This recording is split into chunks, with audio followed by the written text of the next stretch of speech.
ದೇಶದ ಗೆಲುವಿಗೆ ಶ್ರಮಿಸುವ ಧೀರರೇ.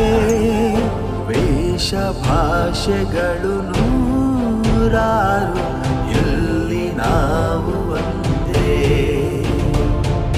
ವೇಷ ಕ್ಲೇಶಗಳ ದೂರ ಮಾಡಿ ಬನ್ನಿ ಎಲ್ಲ ಮುಂದೆ. ಭಾರತ ಮಾತೆ ನಿನಗೆ ವಂದನೆ, ಭೂಮಿಯಲ್ಲಿರುವ ಸ್ವರ್ಗ ನೀನೆ.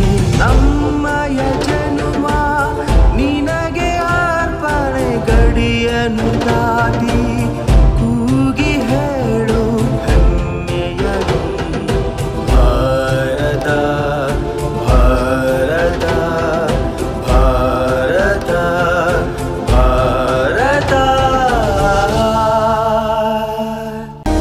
ಪರಮ ಪೂಜ್ಯ ಡಾಕ್ಟರ್ ಜಿ ಅವರ ರಾಷ್ಟ್ರ ನಿರ್ಮಾಣ ಕಾರ್ಯಕ್ರಮಕ್ಕೆ ಶುಭ ಕೋರುವವರು ದೀಪಾ ಬಾಳಿಗ, ಬೆಂಗಳೂರು.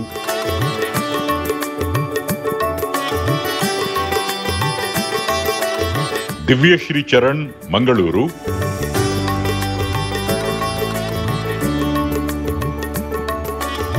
ವೈಭವ್ ದಂಪತಿಗಳು, ಅಬುಧಾಬಿ.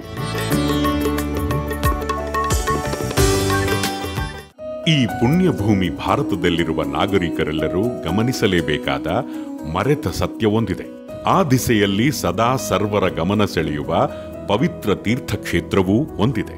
ಅದೇ ರಾಷ್ಟ್ರೀಯ ಹೆದ್ದಾರಿ 66ರಲ್ಲಿ ಉಡುಪಿ ಕುಂದಾಪುರಗಳ ಮಧ್ಯೆ ಸಾಲಿಗ್ರಾಮದ ಊರಿನಲ್ಲಿ ಭವ್ಯವಾಗಿ ತಲೆ ಎತ್ತಿ ನಿಂತು ವೀರ ವೇದಾಂತಿ ಸ್ವಾಮಿ ವಿವೇಕಾನಂದರ ಆಧ್ಯಾತ್ಮಿಕ ಪ್ರಯೋಗ ಶಾಲೆಯಾಗಿ ಸದ್ದಿಲ್ಲದೆ ಸುದ್ದಿ ಮಾಡದೆ ಲೋಕೋದ್ಧಾರಕ್ಕಾಗಿಯೇ ದುಡಿಯುತ್ತಿರುವ ಸರ್ವ ದೇವ ದೇವಿಯರ ನೆಲೆಬೀಡಾದ ಡಿವೈನ್ ಪಾರ್ಕ್, ಅದು ಬಿತ್ತರಿಸುವ ಡಿವೈನ್ ಸ್ಪಾರ್ಕ್. ಸ್ಟ್ಯಾಟಿಕ್ ಪಯಟಿ ಕೇಂದ್ರವಾಗದೆ ಡೈನಮಿಕ್ ಸ್ಪಿರಿಚುಯಾಲಿಟಿ ಉಕ್ಕುವ ಅತ್ಯಾದರ್ಶ ಕೇಂದ್ರ ಇದಾಗಿದೆ.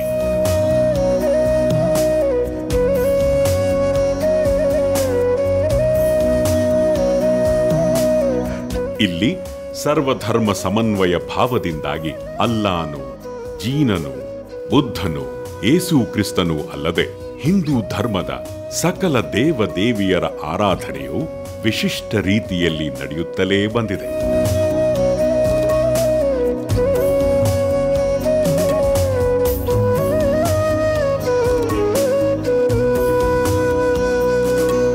ಶ್ರೀ ಗುರೂಜಿ ಸ್ವಾಮಿ ವಿವೇಕಾನಂದರ ಅತ್ಯದ್ಭುತ ದಿವ್ಯ ಸಂದೇಶಗಳ ಬಿತ್ತರವು ಕಣ್ತೆರೆಸಿ ಹೃನ್ಮನ ಸಿಂಚಕವಾಗಿದೆ.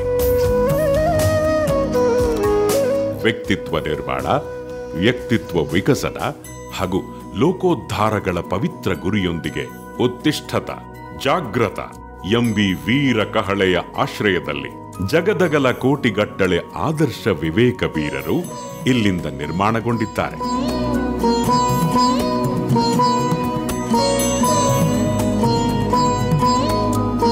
ಕರ್ನಾಟಕದ ನಂಬರ್ 1 ಆಧ್ಯಾತ್ಮಿಕ ಚಾತುರ್ಮಾಸಿಕ ವಿವೇಕ ಸಂಪದ, ಆಂಗ್ಲ ಅರ್ಧವಾರ್ಷಿಕ ವಿವೇಕ ವೀಣ, 6 ಭಾಷೆಗಳಲ್ಲಿನ ಆಧ್ಯಾತ್ಮಿಕ ತ್ರೈಮಾಸಿಕ ವಿವೇಕ ಕಿರಣ, ಇಂಟರ್ನೆಟ್ ಉಚಿತ ಮಾಸಿಕ ವಿವೇಕವಾಣಿ ಹಾಗೂ 1 ನಿಮಿಷದ ಸಂತವಾಣಿಗಳಾದ ವಿವೇಕ ವೀರವಾಣಿಗಳೆಲ್ಲವೂ ಅನುಷ್ಠಾನ ವೇದಾಂತದ ವೀರ ಕಹಳೆಗಳೇ ಆಗಿವೆ. ಜಗದಗಲ ನೆರವೇರುವ ವಿಶಿಷ್ಟ ವಿಶ್ವ ಮಂಗಳ ಹೋಮ,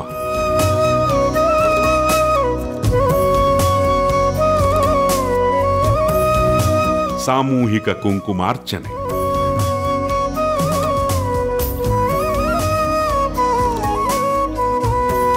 ಆಧ್ಯಾತ್ಮಿಕ ರಸಗವಳ, ಜನಜಾಗೃತಿ ಚಿಂತನ ಸಮಾವೇಶ, ನಾನಾ ಶಿಬಿರಗಳೆಲ್ಲವೂ ಜನಮನ ಮಾರ್ಜನಗೈದು ಪಶುತ್ವದಿಂದ ಮಾನವತ್ವದ ಮೂಲಕ ದೈವತ್ವಕ್ಕೆ ಮನುಜ ಕುಲವನ್ನು ತಲುಪಿಸಲೆಂದೇ ಮಾಡುವ ವಿಶ್ವವಿಖ್ಯಾತ ಹರ ಸಾಹಸಗಳೇ ಆಗಿವೆ.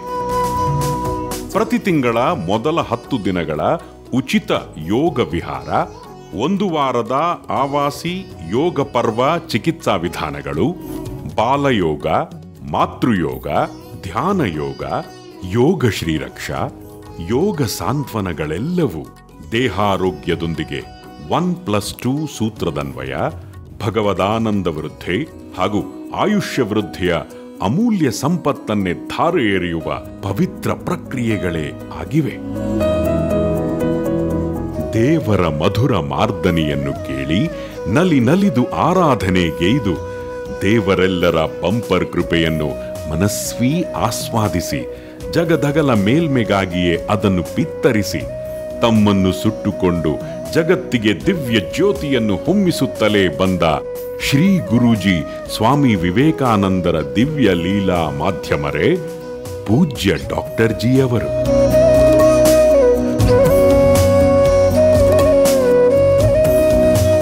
ಇವರು ವೃತ್ತಿಯಲ್ಲಿ ಆದರ್ಶ ವೈದ್ಯರಾಗಿದ್ದು ಬಿಎಸ್ಸಿ, ಎಂಬಿಬಿಎಸ್, ಎಫ್ಎಜಿಇ ಪದವೀಧರರಾಗಿದ್ದರು. ಪ್ರವೃತ್ತಿಯಲ್ಲಿ ದೇವರೆಲ್ಲರ ಮುದ್ದಿನ ನಿಷ್ಠ ಸಾಧಕರು, ಇಷ್ಟಪ್ರೇಮ ಹಾಗೂ ಗುರುಭಕ್ತಿಯ ಪಾವನ ಸಾಗರರು. ಮುಂದಿನ ಅರ್ಧ ತಾಸು ಅವರ ಹೃದಯಂಗಮ ವಾಗ್ಝರಿಗೆಂದೇ ನೀವಂತೂ ಏಕಾಗ್ರತೆಯಿಂದಲೇ ಮನ ಮಾಡಿ ನಲಿಯಲೇಬೇಕು. ಹೂ ಎನ್ನುವಿರಾ? ಶ್ರೀ ಶಂಕರವಾಹಿನಿ ಪ್ರೇಕ್ಷಕರಿಗೆ ನಮಸ್ಕಾರಗಳು. ಹೊಸದಾದ ಒಂದು ವಿಚಾರ ಆಯ್ಕೆ ಮಾಡಿಕೊಂಡಿದ್ದೇನೆ. ಏನು ಗೊತ್ತೇ? DOD ಯಾವಾಗ, ಡೇಟ್ ಆಫ್ ಡೆತ್ ಯಾವಾಗ? ಅಯ್ಯೋ, ಇದೆಂಥ ವಿಚಾರ, ಯಾಕೆ ತಂದ್ರಿ? ಯಾಕೆ ಗೊತ್ತೇ? ಪ್ರತಿಯೊಬ್ಬರ ಜೀವನದಲ್ಲಿ ಅದಿರುವುದೇ. ಸಾವು ಎಂದೊಡೆ ನಮ್ಮ ಮನಸ್ಸಿನಲ್ಲಿ ಯಮಧರ್ಮರಾಯನಿಗೆ ನೋ ಎಂಟ್ರಿ ಎಂಬ ಭಾವ ಬರುತ್ತದೆ. ಇರಬೇಕು, ತಿನ್ನಬೇಕು, ಸುಖಿಸಬೇಕು, ಅನುಭವಿಸಬೇಕು, ಜಗತ್ತೇ ನಿನ್ನದನ್ನಾಗಿ ಮಾಡಿಕೊಳ್ಳಬೇಕು. ಹಾಗಾಗಿ ಸಾವು ಎಂಬ ಶಬ್ದ ಬಾಯಿಂದ ಬಂದಾಗ ನಾವು ಬಡ್ಕೋತೇವೆ. ಈ ಥರ ಶ್ರೀ ಗುರುಜಿ ಸ್ವಾಮಿ ವಿವೇಕಾನಂದರು ಹೇಳ್ತಾರೆ ಡಿವೈನ್ ಪಾಕ್ನಲ್ಲಿ, ಸಾವು ಅವಿಭಾಜ್ಯ ಅಂಗ. ಹುಟ್ಟುವುದೇ ಸಾವಿಗಾಗಿ, ಸಾವನ್ನು ಎದುರಿಸಲಿಕ್ಕಾಗಿ ಎಂಬಂತೆ ಸಮರ್ಥ ಬಾಳ್ವೆಗೆ ಮುಂದಾಗು ಅನ್ನುತ್ತಾರೆ. ಜೀವನ ಹೋರಾಟದಲ್ಲಿ take life as A challenge ಎನ್ನುತ್ತಾರೆ. ಸಮರ್ಥ ಹೋರಾಟದಿಂದ ನಾನು ಬದುಕನ್ನು ಬಮಣೆ ಕಷ್ಟ ಅಂತಲ್ಲ, ಭಗವಂತನ ವರ ಎಂದು ಸ್ವೀಕರಿಸಿದ್ದೇನೆ. ಎಂಥ ಅದ್ಭುತವಾದ ಮಾತು ನೋಡಿ. ಎಲ್ಲಿದ್ದಾನೆ ಭಗವಂತ? ಪ್ರಾಣಶಕ್ತಿ, ತ್ರಾಣಶಕ್ತಿ, ಮಾನಶಕ್ತಿ, ಗಾನಶಕ್ತಿ, ಯಾನಶಕ್ತಿ, ಧ್ಯಾನ ಶಕ್ತಿಯಾಗಿ ನಮ್ಮೆಲ್ಲರ ಶಕ್ತಿ ಚೈತನ್ಯದ ಹಿನ್ನೆಲೆ ಇದೆ ನೋಡಿ. ಪ್ರಾಣ ಅದೇ ಭಗವಂತ ದೇವರು. ದೇಹಕ್ಕೆ ವರ್ಚಸ್ಸಿನ ರುಮಾಲು, ದಿದೀಪ್ಯಮಾನವಾಗಿ ವದನದಲ್ಲಿ ರುವಿಯಷ್ಟಾದರೂ ನಗುವನ್ನು ತರುವವ ದೇವರು. ಎಲ್ಲಿದ್ದಾನೆ ತೋರಿಸು. ನಾನು ಬದುಕಿದ್ದೇ ದೇವರಿಂದ. ಬದುಕಿರುವಾಗ ನಾನು ಶಿವ, ಪ್ರಾಣ ಹೋಯಿತು ಎಂದರೆ ನಾನು ಶವ. ಇದು ಎಲ್ಲರೂ ಒಪ್ಪಬೇಕಾದ ಸಾರ್ವಕಾಲಿಕ ತತ್ವ. ಸಾವು ಹೇಳುವುದಿಲ್ಲ ಎಂದು ನೀವು ಎಷ್ಟೇ ಬಾಯಿ ಬಿಡಿದುಕೊಂಡರೂ ಒಂದು ದಿನ ಹೇಳದೆ ಕೇಳದೆ ಮರುವುದು ಮರಣ. DOD ಯಾವಾಗ? DOB ಗೊತ್ತಿದೆ, ಹುಟ್ಟಿದ್ದೇವೆ. ತಾಯಿ 9 ತಿಂಗಳ ಕಾಲ ಸಂತೋಷದಿಂದ ಮಗುವನ್ನು ಹೊಟ್ಟೆಯೊಳಗಿಟ್ಟುಕೊಂಡು, ಗರ್ಭಕೋಶದೊಳಗಿಟ್ಟುಕೊಂಡು 9 ತಿಂಗಳು 9 ದಿನ 9 ಗಂಟೆ 9 ನಿಮಿಷ 9ನೇ ಕ್ಷಣದಲ್ಲಿ ಸಾಮಾನ್ಯ ಹೆರಿಗೆಯ ಮೂಲಕ, ಸುಖ ಪ್ರಸವದ ಮೂಲಕ 3 kg ಮಗು ಹೊರಗೆ ಹಾಕುತ್ತಾಳೆ. ನಮ್ಮೆಲ್ಲರೊಳಗಿರುವ ಬಂಧಿಸುವ 9 ಮಂದಿಯ ಕಾದಾಟದಿಂದ ಕಾಮ, ಕ್ರೋಧ, ಲೋಭ, ಮೋಹ, ಮದ, ಮತ್ಸರ, ಅಹಂಕಾರ, ಮಮಕಾರ, ಸಂಶಯ ಬಂಧಿಸುವ 9 ಮಂದಿ ಎನ್ನುತ್ತಾರೆ ಶ್ರೀ ಗುರುಜಿ ಸ್ವಾಮಿ ವಿವೇಕಾನಂದರು ಡಿವೈನ್ ಪಾಕ್ನಲ್ಲಿ. ಬಂಧಿಸುವ 9 ಮಂದಿಯ ಕಾದಾಟದಿಂದಾಗಿ ಒಂದು ಮಗು ಬರುತ್ತದೆ. ಆ ಮಗುವಿಗಾಗಿ ತಾಯಿ ತಂದೆ ಎಷ್ಟು ಹೋರಾಡುತ್ತಾರೆ? ದಿನಗಟ್ಟಲೆ, ವರ್ಷಗಟ್ಟಲೆ, ಜನ್ಮಗಟ್ಟಲೆ? ಇಲ್ಲ, ಕ್ಷಣ ಮಾತ್ರ. ಸಾಕ್ಷಾತ್ ಭಗವಂತ ದೇವರು ಎಷ್ಟೊಂದು ಸುಲಭದಲ್ಲಿ ಸುವ್ಯಕ್ತವಾಗಿ ಜಗತ್ತಿಗೆ ಬರುತ್ತಾನೆ ಛಲದಿಂದ. ತಾಯಿಯ ಗರ್ಭದಲ್ಲಿ ಒಂದು ಡಿಕ್ಲರೇಷನ್ ಕೊಟ್ಟು ಒಂದು ಜಾಗವನ್ನು ಗಟ್ಟಿಯಾಗಿ ಅಂಟಿಬಿಡುತ್ತಾನೆ. 30 ದಿನದ ಮುಟ್ಟು ಆಗಿಲ್ಲ ಎಂದಾಗ 39ನೇ ದಿನ, 9 ದಿನಗಳ ನಂತರ ವಿಜ್ಞಾನ ಪತ್ತೆ ಹಚ್ಚುತ್ತದೆ ಆಕೆ ಗರ್ಭಿಣಿ ಅಂತ. ಆ 9 ದಿನಗಳ ಕಾಲ ಆ ಭಗವಂತ ಸದ್ದಿಲ್ಲದೆ ಡಿಕ್ಲರೇಷನ್ ಕೊಟ್ಟು ಗರ್ಭಕೋಶದ ಒಂದು ಮೂಲೆಯಲ್ಲಿ ತನ್ನನ್ನು ಸ್ಥಾಪಿಸಿಕೊಳ್ಳುತ್ತಾನೆ. 100 ದಿನಗಳಲ್ಲಿ ರುಂಡಮುಂಡ ಕೈಕಾಲು ಆ ಮಗುವಿನಲ್ಲಿ ಹುಟ್ಟುತ್ತದೆ. 100 ವರ್ಷದ ಆ ಜನ್ಮ ಪೂರ್ತಿ ಆ ಮಗು ಹೋರಾಡುತ್ತದೆ. ವ್ಯಕ್ತಿ ಶಕ್ತಿಯಾಗಿ ಯೋಚನೆ ಮಾಡಿ ಜಗತ್ತಿನಾದ್ಯಂತ ಕೀರ್ತಿವಂತನಾಗಿ ಸ್ವಾಮಿ ವಿವೇಕಾನಂದರ ಜೀವನ ತೆಗೆದುಕೊಂಡರೆ ಕೀರ್ತಿವಂತನಾಗಿ ಅರೈಸ್ ಸೆವೇಕ್ ಎಂಬ ಆ ವಾಣಿಯೊಂದಿಗೆ ಜಗತ್ತನ್ನೇ ಬೆರಗುಗೊಳಿಸುವ ಅಂಥ ಅಪ್ರತಿಮ ಮೇಧಾವಿಯಾಗಿ ಆ ಮಗು ಹುಟ್ಟುತ್ತದೆ.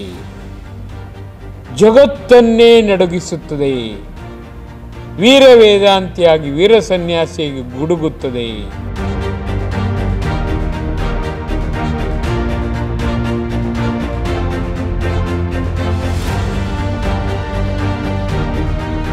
ಯೋಚನೆ ಮಾಡಿ, DOB ಗೊತ್ತಿದೆ, DOD ಯಾವಾಗ?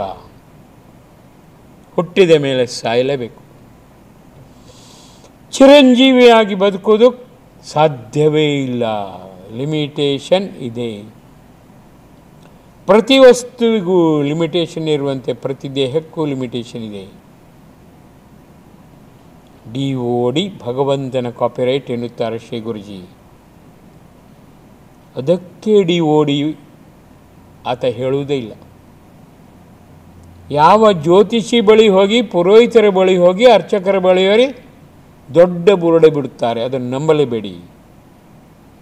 ಸಾಕ್ಷಾತ್ತಾಗಿ ದೇವರಾಣೆಗೂ ಇದು ಖಚಿತ, ಸತ್ಯ ಸತ್ಯತೆ ಎಂಬವ ಹುಟ್ಟಲೇ ಇಲ್ಲ, ಹುಟ್ಟುವುದೂ ಇಲ್ಲ ಎನ್ನುತ್ತಾರೆ ಶ್ರೀ ಗುರುಜಿ.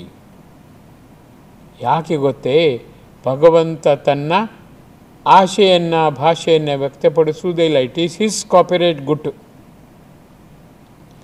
ನನ್ನವನಾಗು ಮಗನೇ, ನಂತರ ನಾನು ಹೇಳುತ್ತೇನೆ. ಭಗವದೀಯರಾಗುವುದು ಬಹಳ ಕಷ್ಟ. ವ್ಯಕ್ತಿಯನ್ನು ವಶಪಡಿಸಿಕೊಳ್ಳಬಹುದು, ಭಗವಂತನನ್ನು ವಶಪಡಿಸಿಕೊಳ್ಳುವುದು ಬಹಳ ಬಹಳ ಕಷ್ಟ. ಯಾಕೆ ಗೊತ್ತೇ? ಸರ್ವಶಕ್ತ, ಸರ್ವಜ್ಞ, ಸರ್ವಾಂತರ್ಯಾಮಿ.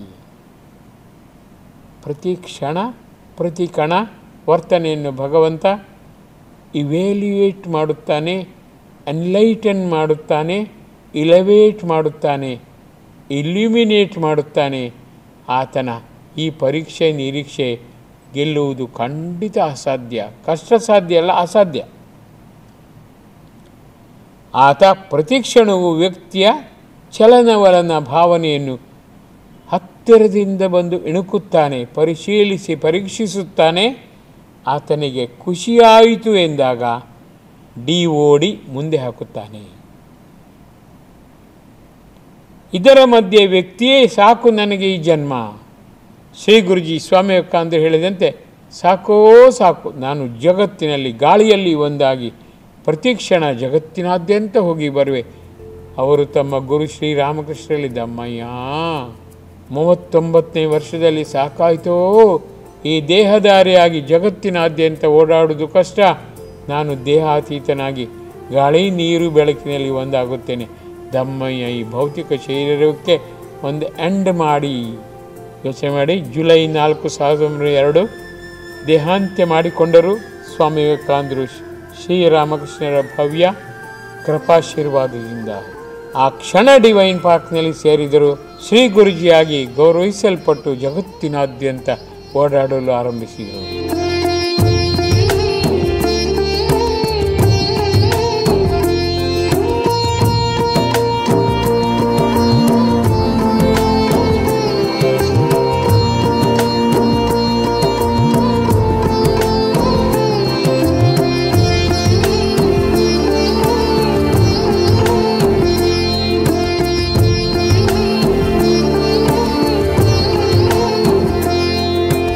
ದೇಹಾತೀತ ಅಸ್ತಿತ್ವವೆಂದರೆ ಗಾಳಿ ನೀರು ಬೆಳಕಿನಂತೆ ಒಂದಾಗಿರುವುದು.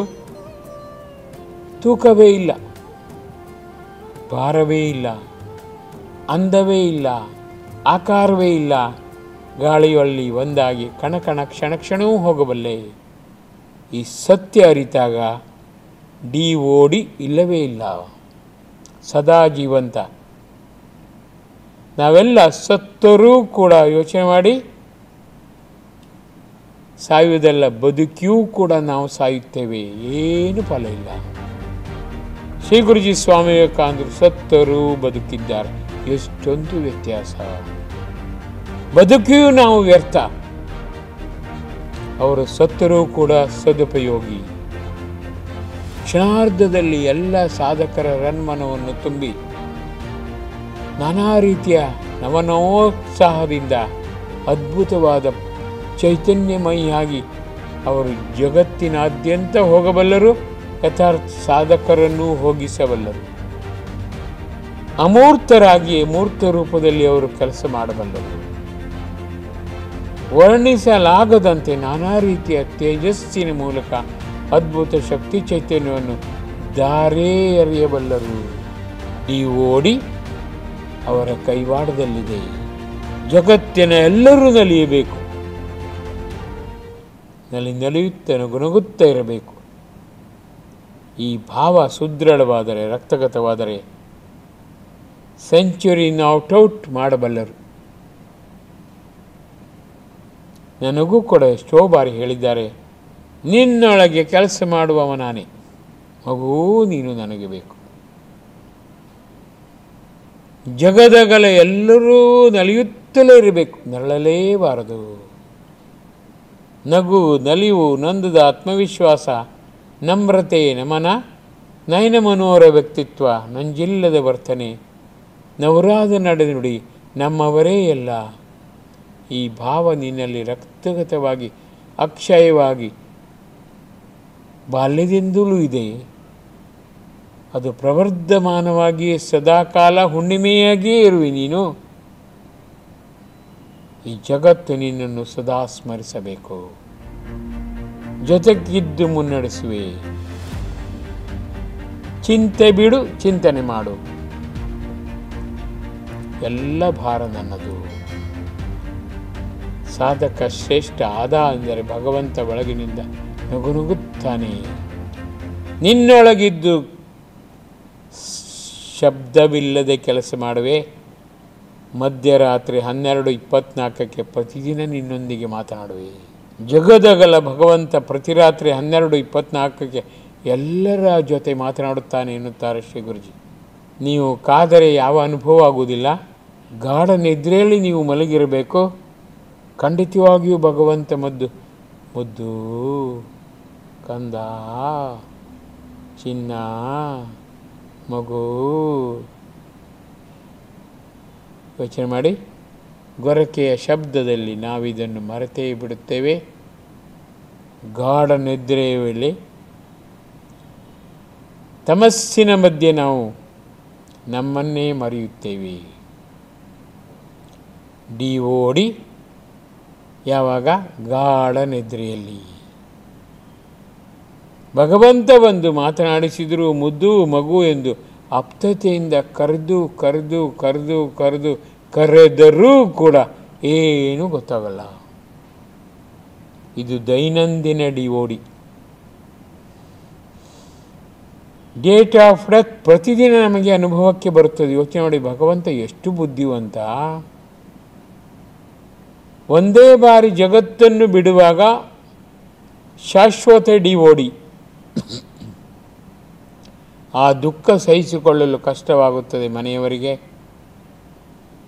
ಮನವುಳ್ಳವರಿಗೆ. ಪ್ರತಿಯೊಬ್ಬರಿಗೂ ಕೂಡ ಭಗವಂತ ಡಿ ಪ್ರತಿದಿನ ಕೊಡುತ್ತಾನೆ. ಅತ್ಯಾಶ್ಚರ್ಯವಲ್ಲ, ಇದು ಕ್ವೈಟ್ ಕಾಮನ್. ಗಾಢ ನಿದ್ರೆಗೆ ಹೋದರು, ಮರುದಿನ ಬೆಳಗ್ಗೆ ಏಳಲಿಲ್ಲ ಎಂದರೆ ಆಗ ತಲುಪಿಸಿ ಗಾಢ ನಿದ್ರೆಗೆ ಹೋದರು, ಹೋಗಿಯೇ ಬಿಟ್ಟರು. ಎಲ್ಲಿಗೆ ಹೋದರು? ಎಲ್ಲಿಂದ ಬಂದರೋ ಅಲ್ಲಿಗೆ ಹೋದರು. ಎಷ್ಟು ಬೇಗ ಹೋದರು.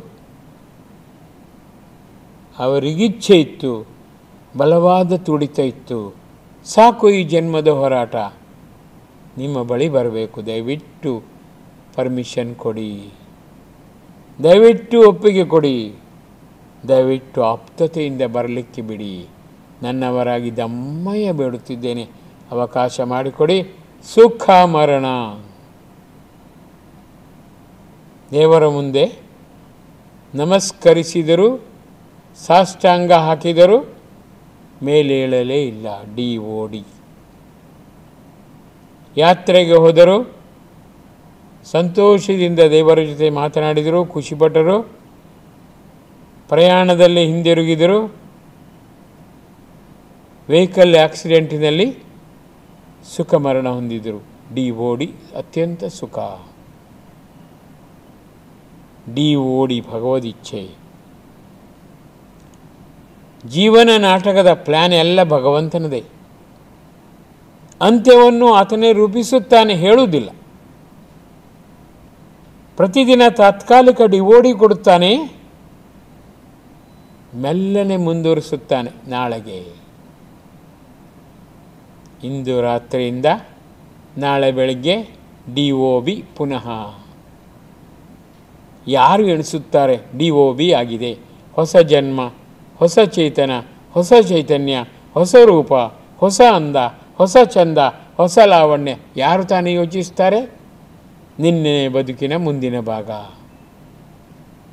ಸೂರ್ಯಾಸ್ತಮಾನವಾಗಿದೆ, ಮಧ್ಯರಾತ್ರಿಯಾಗಿದೆ. ನಿನ್ನೆಗೆ, ಇಂದಿಗೆ, ನಾಳೆಗೆ. ಯಾರು ತಿಳಿಯುತ್ತಾರೆ ಹೇಳಿ? ನಿಜವಾದ ಸಾಧಕ ಮಾತ್ರ ತಿಳಿಯುತ್ತಾನೆ. ಪ್ರತಿ ರಾತ್ರಿ ಮಲಗುವ ಮುಂಚೆ 5 ನಿಮಿಷ ಹಾಸಿಗೆ ಮೇಲಾದರೂ ಕುಳಿತುಕೊಂಡು ದಿನಚರಿಯನ್ನು ಪರಾಮರ್ಶಿಸಿ, ನೀನು ಮೆಚ್ಚುವ ಇಂಥೆಲ್ಲ ಗುಣಗಳು ಇಂದು ನಾನು ಬಿತ್ತರಿಸಿದ್ದೇನೆ, ನೀನು ಮೆಚ್ಚುವಂತೆ ಇಷ್ಟೆಲ್ಲ ಜನರಿಗೆ ನಾನು ಸಹಕರಿಸಿದ್ದೇನೆ, ನನ್ನ ರನ್ಮನ ಸಿಂಚನಕ್ಕಾಗಿ ಇಷ್ಟೆಲ್ಲ ರೀತಿಯಲ್ಲಿ ಸದ್ವಿಚಾರವನ್ನು ತುಂಬಿದ್ದೇನೆ. ಹೇ ಭಗವಂತ, ಈ ರಾತ್ರಿ ನನ್ನ ದೇಹ ಮನಸ್ಸನ್ನು ನಿನಗಾಗಿ ನಾನು ಅರ್ಪಿಸಿ ತಾತ್ಕಾಲಿಕ ಸಾವಾದ ಈ ನಿದ್ರೆಗೆ ಹೋಗುತ್ತಿದ್ದೇನೆ. ನಾಮಸ್ಮರಣೆಯ ಮೂಲಕ ಜೈ ಗುರುಜಿ, ಜೈ ಶಿವ, ಜೈ ಅಂಬೆ, ಜೈ ಯೇಸು, ಜೈ ಅಲ್ಲ, ಜೈ ಜಿನ ಹೇಳುತ್ತಲೇ ನಿದ್ರೆಗೆ ಹೋಗಬೇಕು. DOD ಇದೆ. ಆ ನಿದ್ರೆಯಲ್ಲಿ ಭಗವಂತ ಬರುತ್ತಾನೆ. 12:24ಕ್ಕೆ ಮಗು ಮುದ್ದು ಎಂದು ಮಾತನಾಡಿಸುತ್ತಾನೆ. ತನ್ನ ದಿವ್ಯ ಲೀಲೆಯನ್ನು ತೋರಿಸುತ್ತಾನೆ. ಭಗವಂತನ ವಾಣಿ ಕೇಳುತ್ತದೆ, ಭಗವಂತನ ದಿವ್ಯ ದರ್ಶನವಾಗುತ್ತದೆ. ದಿವ್ಯ ಆನಂದ, ಭವ್ಯ ಆನಂದ, ಜೊತೆಗೂಡಿದಾಗ ಬ್ರಹ್ಮಾನಂದ. ನಾಳೆ ಬೆಳಗ್ಗೆ ಎದ್ದಾಗ ಭಗವಂತ ಕಾಪಾಡಿದ್ದಾನೆ ಎಂಬ ಭಾವ ದೃಢವಾದರೆ ನಿತ್ಯಾನಂದ.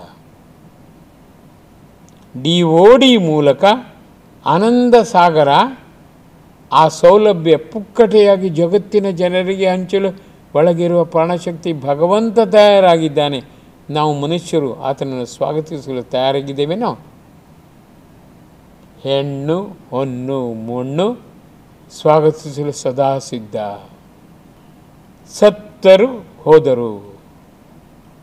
64,000 ವರ್ಷಗಳಿಗೊಮ್ಮೆ ಮನುಷ್ಯ ಜನ್ಮ. ಯೋಚನೆ ಮಾಡಿ. ಸಿಕ್ಕಿದರೂ ಸಿಗಬಹುದು. ಈ ಜನ್ಮ ಎಷ್ಟೊಂದು ಪ್ರಸ್ತುತ, ಎಷ್ಟೊಂದು ಪ್ರಮುಖ, ಎಷ್ಟೊಂದು ಪ್ರಸಿದ್ಧ. ಪ್ರತಿ ಕ್ಷಣವೂ ಕೂಡ ಅಮೂಲ್ಯ. ವಿಷಯ ವಸ್ತು ಪ್ರಪಂಚದಲ್ಲಿ ಮುಳುಗಿರುವ ಮನುಷ್ಯನಿಗೆ ಇನ್ನಷ್ಟು ಬೇಕು, ಮತ್ತಷ್ಟು ಬೇಕು, ಸುಖಿಸಬೇಕು, ಭೋಗಿಸಬೇಕು.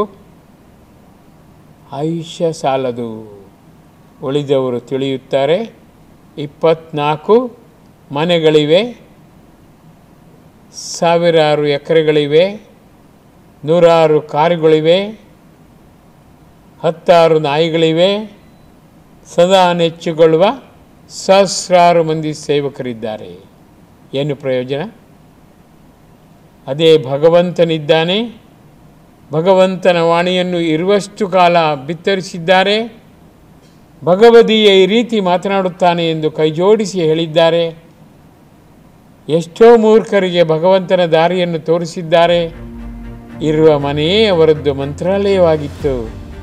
ಮಾಡುವ ಕೆಲಸವೇ ಯಥಾರ್ಥ ಪೂಜೆಯಾಗಿತ್ತು. ಓಡಾಟವೇ ತೀರ್ಥಯಾತ್ರೆಯಾಗಿತ್ತು.